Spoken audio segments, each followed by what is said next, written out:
Bagagamatan, bagagamani. Eye, Jilli Adda Bilisumma Oromo, Namoni Adun Lafen Sani Tichabe, Igni Sani Titangale, Guya Rakana Kangengeda, Hala Salbon kan Ilalawumiti, Alaban is in Argajir Tankunis, Alaba Lafen Tichabe, Igni Titangaleda, Alaba Kenyafis, Kabaja Kenun, Nibarvachisa. Akkuni kabaja kennuun akkuma jirutti ta'e Jilli Adda Bilisumma Oromoo kiiloomeetira 125 qaxxaamuranii magaalaa Ambisootti argamaniiti jiru. Anaa dhufuu baga nagaa dhuftan jenna. Hamlee nu kennaafu. Baga gammaddan baga gammannee guyyaan akka dhiitten hin haftu dukkanni hammaatullee guyyaan bari'uun ishii hin haftu. Jilli Adda Bilisumma Oromoo ummata Oromoof kan dhaabbateedha. Eeyyee uummanni Oromoo hundi keessanuu baga gammaddan. Eeyyee warri Adda Bilisummaa Oromoo dheebochaa turtan akkasumas Adda Bilisummaa Oromoo beela'aa turtan kunoo guyyaan ifaa mul'atteetii jirti. Oromoon yeroo ammaa kun guyyaan halkan dukkanooftus guyyaan bari'uu inni isu jedha. Eeyyee bara dukkanaa sana dabarre har'a guyyaan ifaa nuuf mul'atteetii jirti. Mee guyyaa ifaa kana arguudhaaf hamlee nu agarsiisame. Reef qarreen asitti argamtan guyyaan kun guyyaa gammachuu waan ta'eef dhiichisaaf shubbisaan gammachuu keessan akka ibsattame. Mee dhiichisaaf shubbisaan gammachuu keessan ibsadha. Ijoolleen Taaddasaa Birruu jirtu? Ijoolleen Nagarii Tulluu jirtu? Ijoolleen Dabalaa Xaafaa jirtu? Jirtu? Ijoolleen obboleewwan sadan magaalaa Ambisootti fannifamanii seenaan isaan yaadata jirtu? Ijoolleen Jimaa Tulluu jirtu? Ijoolleen Hirkoo Tulluu jirtu? Ijoolleen Nagarii Tulluu jirtu? Jirtu? Mee akkamitti jirtu? Hamileen hin jiru? Summoota keenya gara teessoo isaaniitti hamileen nu simadha. Hamileen hin jiru.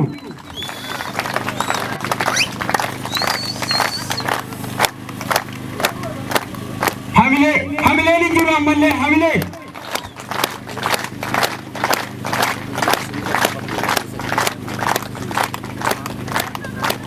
Amma sagantaan keenya sagantaa eebbati maanguddoonni keenya tartiiba isaaniitiin hanga ba'aa qotuudhaanii biyya eeguu abbuun jirra waan ta'eef maanguddoonni keenya eeguurraa jalqabee akkasumas immoo hanga ba'aa qotuu isaaniitiin wal yaamanii asitti nu ga'u jechuudha eebbaaf. Maanguddoota keenya nu simadha.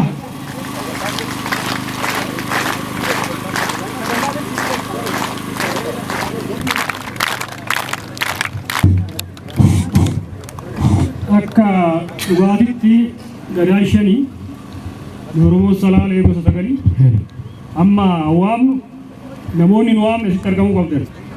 Illaam namni illaamu taate ispoot Tankaa bunayyaa xiqqaadha guddaa kan jenne nama bunayyaa wakkalu bunayyaa wakkalu bunayyaa eegu bunayyaa xiqqaadha guddaa kan jenne kootta gadaa Aanno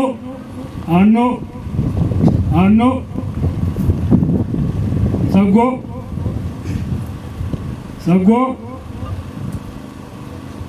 argame gadaan shaniin eebbifama. Sagaleen ikkuu as keessa jiru immoo ammata gadaa shanii waan ta'eef eebba shanan irraa fudhattu ammaan asitti argame Illaam Tankaa Bunayyaa Aannoo Bunayyaa mee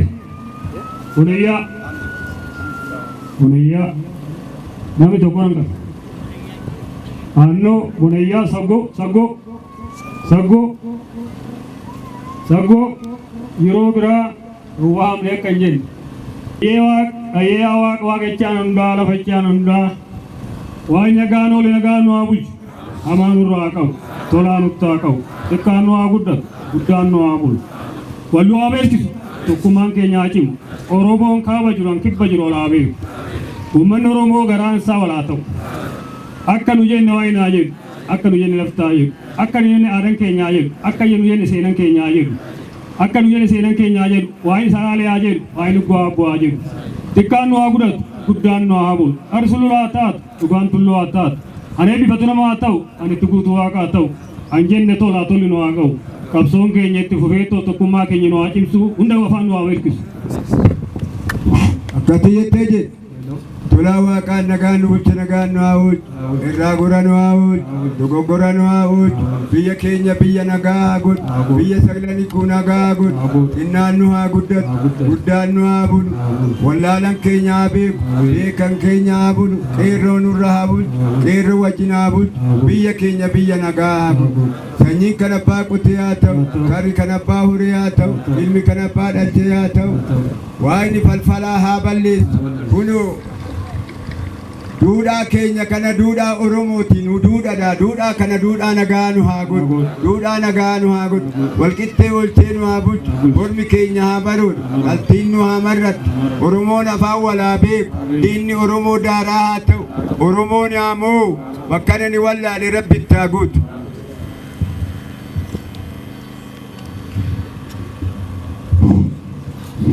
Wani nagaa bulle nagaa nu haa oolchu. Amaanurraa qabu. Tajaajilurraa qabu.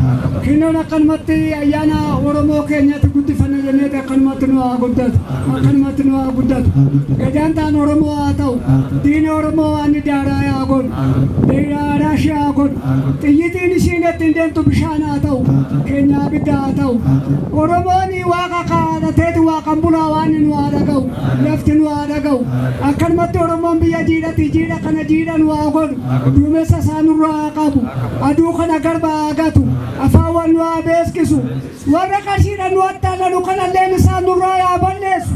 Isaan nurraa haa balleessu. Waan tokkummaa nu haa kennu. Tokkummaadhaan nu haa jiraachisu. Afaan keenya wal nu haa beeksisu. Dhiiraa dubartiidhaaf dargaggeessa fi dubartii keenyallee hunduma keenya wajjin nu haa bulchu. Jaarsi haa yuubu. Dargaggeessi haa goobu.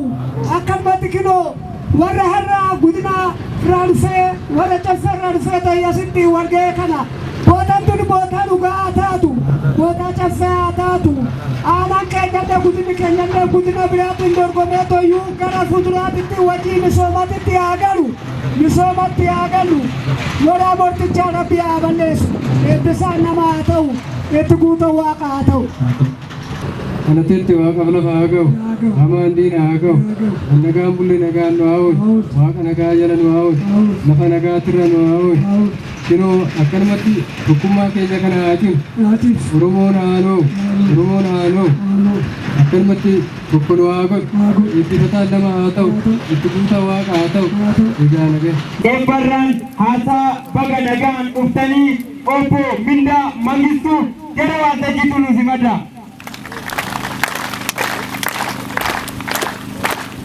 Galanni waaqa haa ta'u. Galanni gootota dhiiga isaanii dhangalaasanii lafee isaanii caccabsanii ofii wareegamanii nu guyyaa kanaan nu ga'aniif galanni isaaniif haa ta'u. Warri as jirru hundi keenya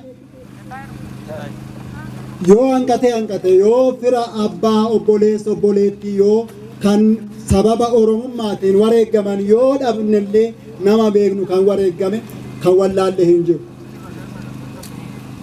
Kanaafuu lafee isaanirra dhaabbanne dhiiga isaanirra dhaabbanne guyyaa har'aatiin geenyerraa guyyaa waggaa 25 ol waajjirri adda bilisummaa Oromoo cufamee guyyaa har'aatiin nu banamee jira. Galanni Waaqayyoo haa ta'u.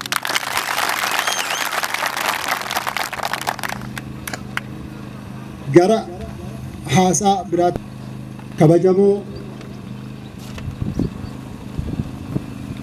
jaal kennasaa ayyaanaa fi jaalleen isaan faana dhufan miseensota adda bilisummaa Oromoo kabajamoo bulchaa aanaa Dagam obbo Shimallis Shaashii kabajamtoota Finfinnee keessa qaxxaamuranii ruufa Salaalee keessa dhufanii tooyi yeroo ammaa nu keessatti argaman abbootii qabeenyaa magaalaa Finfinnee handhuura Oromiyaati biyya goototaa laaluuf biyya Salaalee laaluuf kan dhufan kabajamtoota jiraattota Iguu Aabbuu kanneen aanaa adda addaatii fi godina adda addaatii dhufanii too'ii as keessatti argaman kabajamtoota qeerroof qarree as keessatti argamtan baga Waaqayyoon guyyaa kanaan isiniin ga'e anaa dhufu jenna baga nuun ga'e. Kanan dagam magaalaa godina Salaalee keessaa ishii tokkodha. Waajjira banuudhaanis akka Salaaleetti ishii jalqabaa ta'uu keenyan baga gammanneen jedha. Baga gammanne.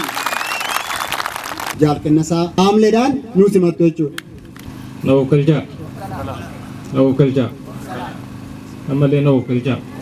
Utuu gara haasaa keenyaatti yookaan gara sagantaa keenyaatti seeniin hundumti keenya ol kaanee kanneen qabsoo bilisummaa Oromoo uummata Oromoo garbummaa jalaa baasuuf bakka adda addaatti yeroo adda addaatti wareegama qaalii baasanii guyyaa har'aatiin dhugaan kana yeroo gabaabaadhaaf hundi keenya haa yaadan.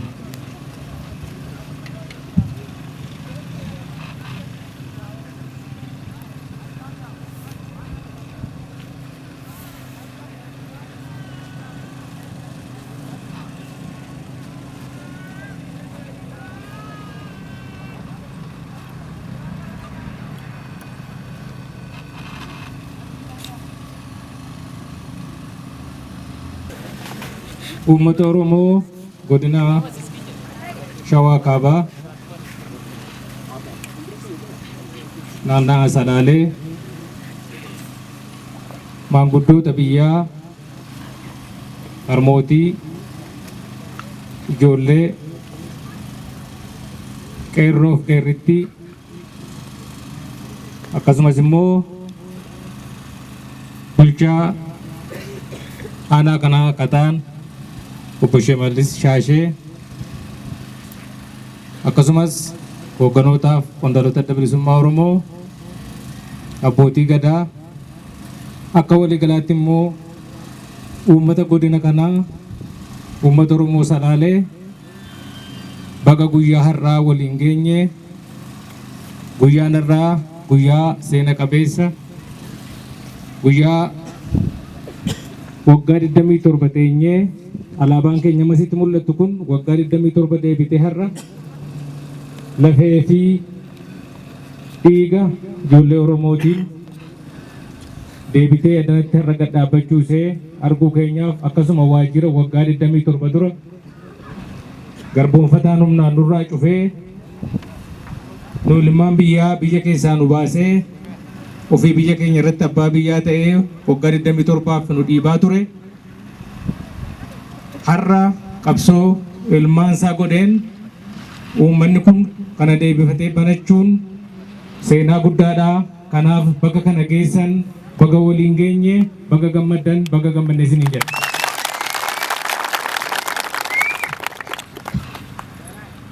Kanatti aansuudhaan waa'een Salaalee hoggaa qabu waan yaadachiisaa. Salaaleen jalqaba warri kaabarraa nu koloneeffachuuf lafa Oromoo koloneeffachuuf qabeenyaa keenya nurraa saamanii garba nu godhachuudhaaf kaabarraa hoggaa nutti bobba'an uummati Oromoo jalqaba warra kana ofirraa qolachuudhaaf simate keessaa Salaaleen isa tokko.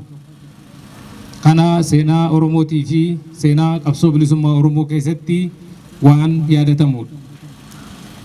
Uummati kun dhaloota irraa kun gaafa sana jiraachuu baatullee uummati Salaalee gootummaa guddaadhaan diina yeroo dheeraadhaaf garaacha Oromiyaatti akka hin dabarreef warra kaaniif dallaa ta'anii wareegama guddaa kaffalanii ofirraa ittisaa akka turan akkasuma immoo eega ijibbaatame immoo harka diina jalattis kufanii kan gadi hin teenye uummata goota seenaa keessatti bara baraan beekamu akkasuma immoo haala ulfaataa dhiibbaa jiruu fi haala ji'oopolitikaa keessa jiran irraati aadaa ofii afaan ofii seenaa ofii maalummaa ofii utuu gad hin dhiisin garboonfataadhaas utuu hin jilbeenfatin haga guyyaa har'aa kanatti uummata diina dura dhaabbatee gootummaadhaan diina isaa lolataa ba'e waan ta'eef uummata seenaa qabu.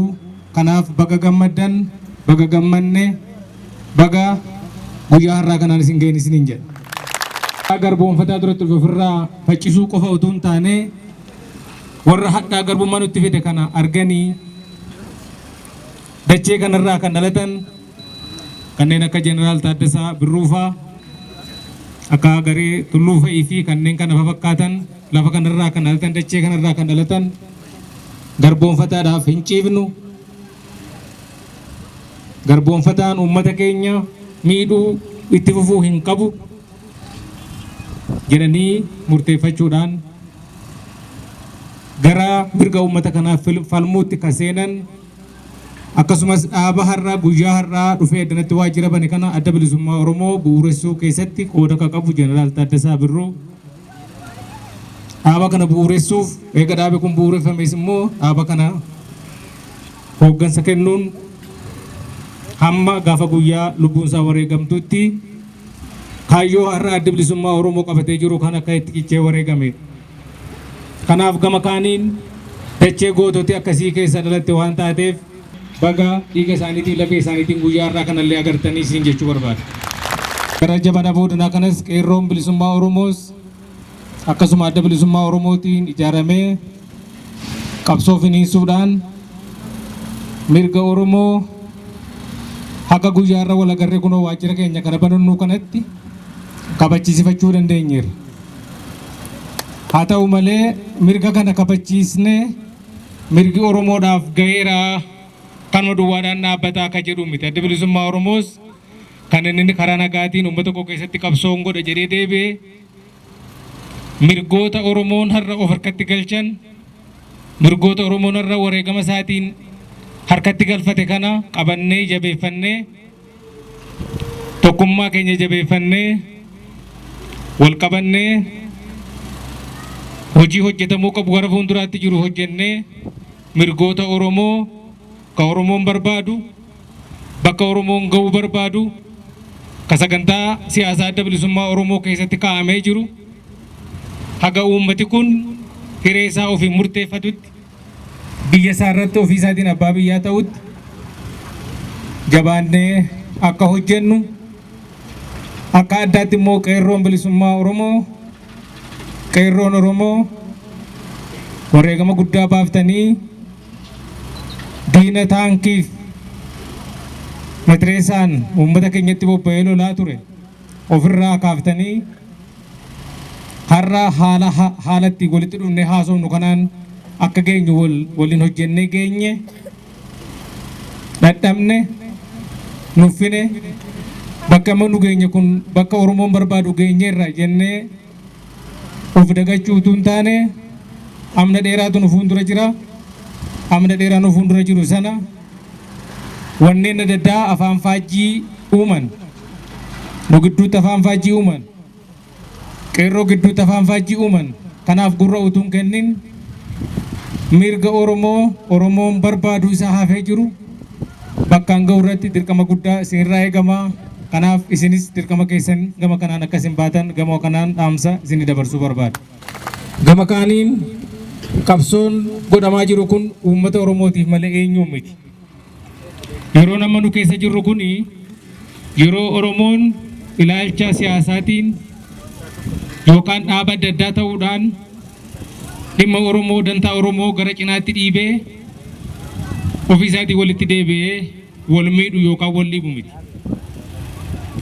Warri ammayyuu nu dhiibuudhaaf bakka nu har'a geenye kanarraa boodatti nu deebisuudhaaf hojjetan diinni nu akka waloota akka Oromootti qabnuyyuu hedduutu jira waan ta'eef. Kanaaf akka waliigalaatti warra amma biyyaa bulchaa jirtanis kanneen naannoo kanatti godina kana yookaan aanaa kana bulchaa jirtan bifa garaagaraatiin bulchiinsa mootummaa keessatti kanneen qooda laatan ilmaan Oromoo ilaalcha siyaasaa keenya gara gamaatti qabnee wanti nuyi itti jirru hundi keenya iyyuu kan nuti kaanee jirruuf uummata kanaaf waan ta'eef dhimma uummata kanarratti utuu waliin dhiibin dhimma uummata kanarratti utuu adda addumtii nu gidduutti hin jiraatin adda dubbii biraa qabaannu yeroo biraa furachuun hin danda'ama. Garuu dhimma Oromootii fi dantaa Oromoo irratti hundi keenya waliin taanee yoo hin hojjetin diidii nu walitti qabnu sun iyyuu walittuu nu rukutuuf deema. Fuulduratti dhimmi nu hafe guddaatu jira.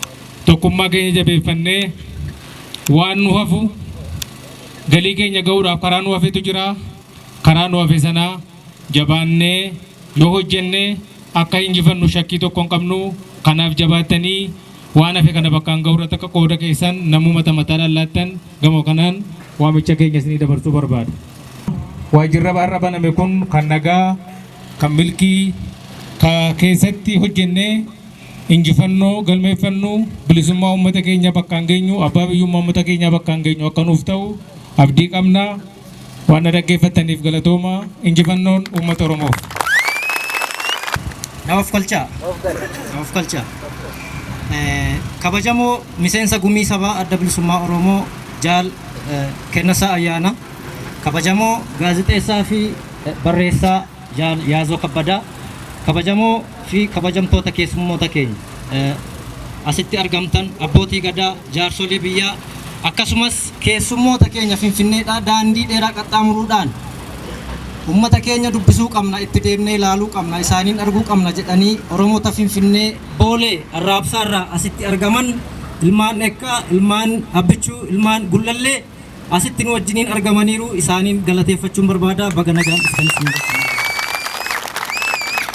Sadarkaa duraatti har'a asitti kan nuti argamnee fi waajjira adda bilisummaa Oromoo waggaa dheeraadhaaf shira diinaan xaxamee addi bilisummaa Oromoo uummata isaa keessatti hojjechuu dadhabee uummata isaaf jaalalaaf kabaja otoo qabu uummata isaaf waggaa dheeraaf qabsaa'ee Oromoon lafee isaa caccabsee dhiiga isaa angalaasee yeroo biyya keessa seenutti bara gaafa 1992-91 dhiibbaadhaan dhiibamee humnaan dabballoota isaa bakka jiranitti ajjeesuudhaan ari'uudhaan akka hin taane godhuudhaan dararaa godhuudhaan biyya keessaa dhiibamee ba'ee jechaadha.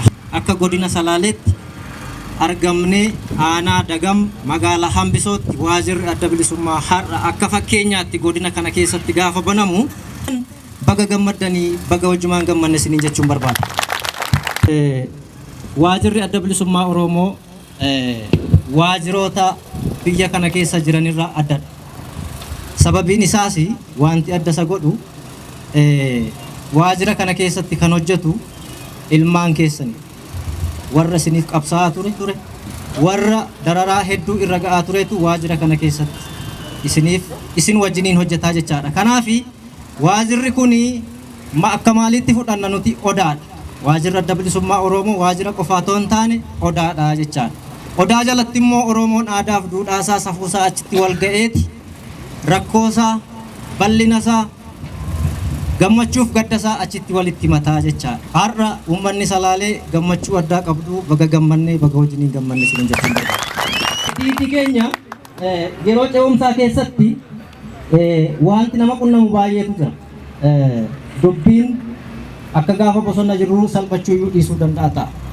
Yeroo sana diina kee addatti beektaa, addatti qiyyaafattee rukuttaa ofirraa eegda. Har'a garuu warra qabsoo keessa gugatee, warra qabsaa'uu fakkaatee nutti bitamee qabsoo keenya gara duubaatti harkisu, gandaan kan nu qoodu, lagaan kan nu qoodu baay'eetu jiraachuu danda'a. Isaan kanarratti dammaqinsaan of eeggachuu danda'uu qabna jechaadha. Adda bilisummaa Oromoo jechuun Oromoodha. Shira adda bilisummaa Oromoo irratti aggaamamu daba itti dhufu kan ittisu isinidha jechaadha. Abaawoon sabaaf sablammiif qabsaa'e cunqurfamtootaaf qabsaa'e malee saba biraa dhiibee ofii isaa biyya kana keessa qofaatti jiraachuuf miti. Oromoo caalaa namni nama hammatee jiraatu jira. Adda bilisummaa Oromoo caalaa tokkummaa namni leellisu jira. Adda bilisummaa Oromoo caalaa jaarmiyaa siyaasaalee adda addaa walitti fidee kan waliin araarsee waliin hojjennee uummata keenya fuulduratti oofna. Nuti aangoo miti kan barbaanne uummata keenya aangomsuudha malee kan jedhee haasa'u kan jedhee itti dararamaa ture bosona kan ture ittiin gammoojjii keessa ture adda bilisummaa Oromoo caalaa ni jira jaallan. Kanaaf nuti isa kana beeknee qabsoo bilisummaa Oromoo lafee gootota keenyaan argame iddoo olaanaadhaan ga'u bilisummaa biraan ga'uu qabna. Finfinneen kan keenya jennee afaaniin dhaadachuu qofa otoo hin taane Finfinneen kan keenya ta'uusaa hojii mul'isuudhaaf hojiin waan eegalamee fi warri asitti argatan amma kan jaal Nugusee Tufaafaa wajjiniin dhufan namoota hedduutu nufaan dhufee jira. Isaan Finfinnee irratti hojii hojjetantu jaal Nugusee Tufaa, Tasfaayee Mokonnin, Siisay Bafiqaaduu, Lataa Tashoomaa, Darajjee Camadaa, Tasfaayee Raayyaa, Baqqalaa Garasuu. Jaallan kun nu faana baasii baasanii ofii isaanii baasii mataa isaaniitiin kiiloomeetira amma kana qaxxaamuranii nu faana dhufan. Waan dhaggeeffataniif hedduu galatoomaa. Horaa bulaa daabana. Kanatti aansuudhaanii bulchaa aanaa keenyaa haaromsaan sammuu haarome kan qabu hawaasa aanaa kanaa biratti fudhatama guddaa kan qabu dhaloota qubee kan ta'e obbo Shimallis Shaashee gara kanatti hamileen simadha.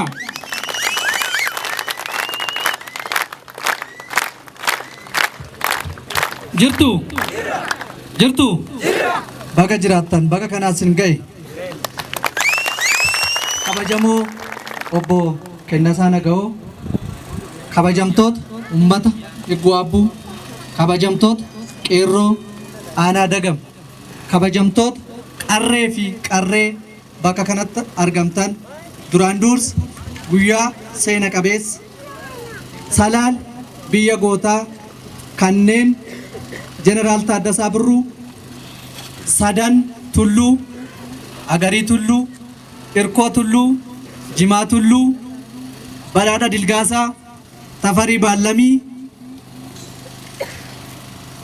Salaal Iggoo Abbuu nagaan dhuftan anaa dhufu isiniin jechuun barbaada.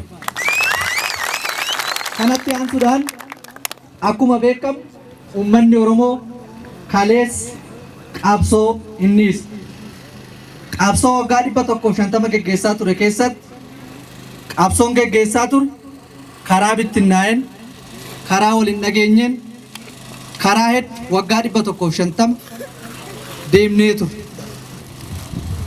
Lakkii garbummaan nagaa jechuudhaan yeroo dhiyoodhaas qeerroon qarreen uummanni Oromoo hooggansi Oromoo karaa hooggansa argateen bilisummaa argannee jirra. Injifannoo argannee jirra. Injifannoon kun kan itti uummata Oromoo diinagdeedhaan siyaasaan gama hundaan rakkoo keessaa itti baasnu waan ta'eef har'as kana diiguudhaaf diin karaa adda addaatiin akkuma beektan Oromiyaa hunda keessatti maallaqa rabsuudhaan ammallee shira adda addaa xaxaa jiru.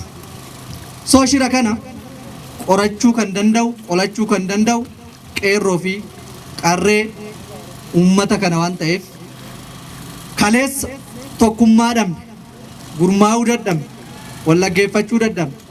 Har'a garuu wallaggeeffannee tokko taanee gurmoofnee hojiin hojjetamuudhaa qabu karaa ifaa fi bilisa ta'een hojjetamaa jira. Soo kana keessatti wanni har'as borus sirriitti ilaaluudhaa qabnu qeerroon qarreen uummanni Oromoo har'as diinni akka hin ciifne baruu danda'u nutti jiraata. Kaleessa paartilee dantaa uummata Oromootiif hojjechaa ture diina jechuun ijoollee ilmaan lamaanii, ijoollee abbootii lamaanii paartiiwwan kan adda diiguudhaan wantoota hojjetamaa ture, shiroota hojjetamaa ture eenyumtuun dagatu asuma keessa turtanii hin beektu. Har'a garuu suni hafee addi bilisa baasaa uummata Oromoo karaa nagaatiin mootummaa amma biyya bulchaa jiru Oromoon biyya bulchaa jiru. Anis karaa nagaatiin dantaa uummata Oromootiif nan hojjedha jedhee garanatti dhufee jira. Nutis akka mootummaa biyya bulchaa jirutti adda bilisa baasaa uummata Oromoo wajjin hojjechuudhaaf qophaa'aa ta'uu keenya isin ibsuun barbaada. Dhumarratti karaa kanaan baatanii karaa nagaa qabuun asitti Oromoon Oromoo simachuu isaatiif guddaa galatoomaa isiniin jechuun barbaada. Wanni sirriitti ilaaluudhaa qabnu har'a Oromoon bahee gaafa Oromoo simatu kan ijji isaa diimatu diimachuu dhiisii barbaree haa ta'u horaa bulaa nagaan galaa.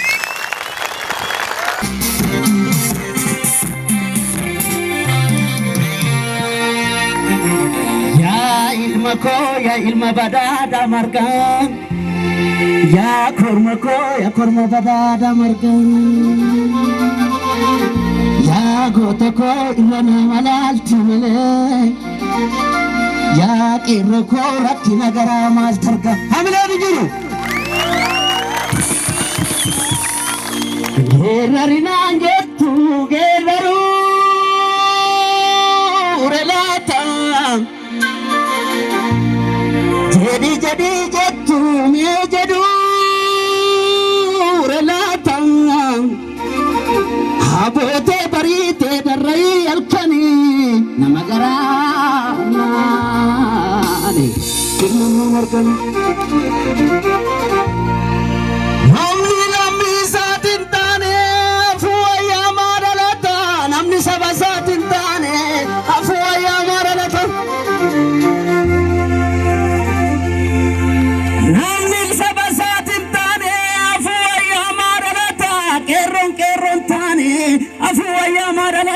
jajjaben taane afuwariya madalata garanaadha gugurreedha gadee goota sibbaata hamna jiru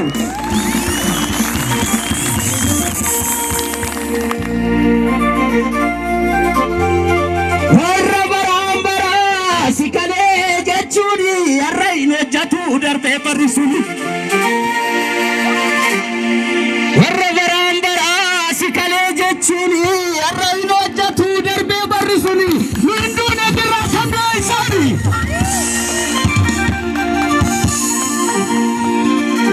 jechina galatu mawaya galata shfini bada fi mal ilma jecha maratu mawaya marata kibini magada fi mal namni taate timbane afuwaya maralata daga magari timbane afuwaya maralata abote taate timbane afuwaya maralata namni barada dalga satimbane afuwaya maralata garanaadha gugurreedha gadee goota simbaata akkam shibarulaata marata mariifalle kitaaba akkamii afarda kintaane akkamii aganda marti sirraa lokkisaa gurba baay'ee sa'urraa jechuutu jaale obo baay'ee sa'urraa jechuutu jaale jedhee tangeerra raata farii salaale nutti galte malee nuu ishiitti hin galle hamleen jiru ilmi abbaatiin baane afuwayya maralata oromoon taane afuwayya maralata kun baheetas jira kun mana taa'e nama hamata hamlaan jiru namni lammii isaatiin taane afuwayya maralata namni jajjabee beektaane afuwayya maralata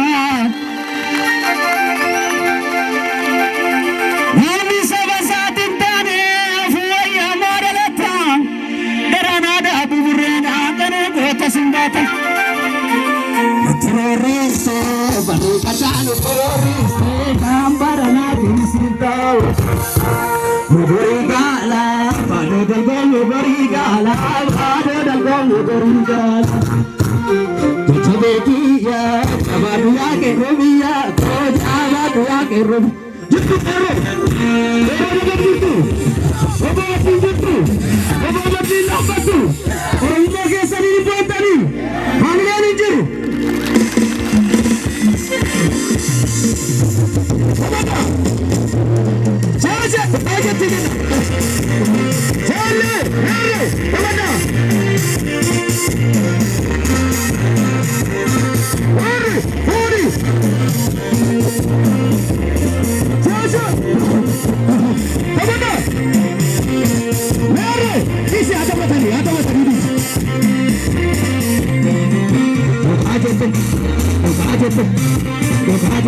general pada sabirku ada orang bersama juru baru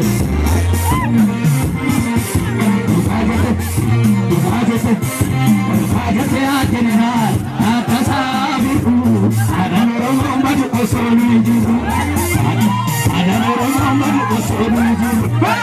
Taasise taphataa.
Gadi gado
Guerra!